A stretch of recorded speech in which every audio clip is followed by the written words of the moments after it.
আজকে হঠাৎ কোথায় আমি পাঁঠা মাংসের নিমন্ত্রণ পেলাম। বর্ষাকালে আমরা এখানে কাপড় নিয়ে কি পারছি, নিমন্ত্রণ বাড়িতে খেতে গিয়ে আমার কি দুর্ঘটনা হলো, আর এখানে দোকানের চাবি খুলতে গিয়ে কি বিপদ হলো। হ্যালো বন্ধুরা, welcome to my YouTube channel আমাদের কোচি। আশা করি তোমরা সবাই ভালো আছো। আমাদের এই 10 বছরের বুড়ো লাউ গাছ বছরে একটা দুটো করে লাউ দেয়। জানি অনেকে এটাকে কাঁঠাল বলবে, তবে আমাদের পাড়া এটাকে লাউ হিসেবেই সবাই চেনে। যেহেতু আমাদের বছরে একটা থেকে দুটো লাউ হয়, তাই আমরা এই লাউগুলোকে অতি যত্ন সহকারে পুষে থাকি। কিন্তু পুচকে কচির আবদারে এই লাউ গাছ থেকে এই লাউটাকে আমাদেরকে পেরে ফেলতে হলো। পাড়া সারা হতেই আমি পূর্ণিমাকে বললাম, কোচি লাউ আমাকে দোকান যেতে হবে। যেহেতু এখন বর্ষা পড়ে গেছে, তাই একটু দোকান লেট করেই খুলি, কেননা এখন দোকানে খদ্দের পাতি তেমন থাকে না। বর্ষাকালে সাধারণত বাদামের ব্যবসা বন্ধই থাকে, বড় বড় মিলের কাজগুলোও বন্ধ থাকে, কারণ বাদাম শুকনো করার পর হঠাৎ যদি বাদামে জল লাগে তাহলে বাদাম গুমে যাওয়ার ভয় থাকে, আর বাদাম গুমে গেলে বাদামের দানাগুলো ছাঁট দানায় পরিণত হয়ে যায়। তাই এই টাইমটায় কেউ রিস্ক নিতে চায় না। আর এখানে আমার পাশের দোকানদার কাস্টমারের সাথে ইয়ার্কি মারছে, আর ঠিক তখনই এখানে এক বয়স্ক লোকের সাথে দেখা হয়। আমি জানতে পারি এই বয়স্ক লোকের এখনো বার্ধক্য ভাতা হয়নি। আর ঠিক তখনই আমি হঠাৎ করে জানতে পারি আজ আমার তোতনদার বাড়িতে কালী পুজোর নিমন্ত্রণ আছে। যেহেতু আমাদের আদা রসুন পেঁয়াজের পাইকারি ব্যবসা আছে, তাই আমাদের বাজার থেকে বিভিন্ন হাটে মাল পৌঁছে দেয় এই তোতন। আর এখানে আমি তাড়াহুড়ো করে দোকান বন্ধ করতে গিয়ে চাবি আর প্যাঁচে পড়ে যায়। আধ ঘন্টা এখানে শক্তি নষ্ট করার পর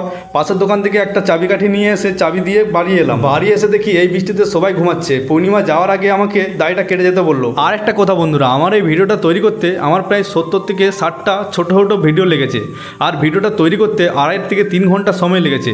তাই ভিডিওটা দেখার পর আপনারা একটু লাইক করলে আমার খুব ভালো লাগবে।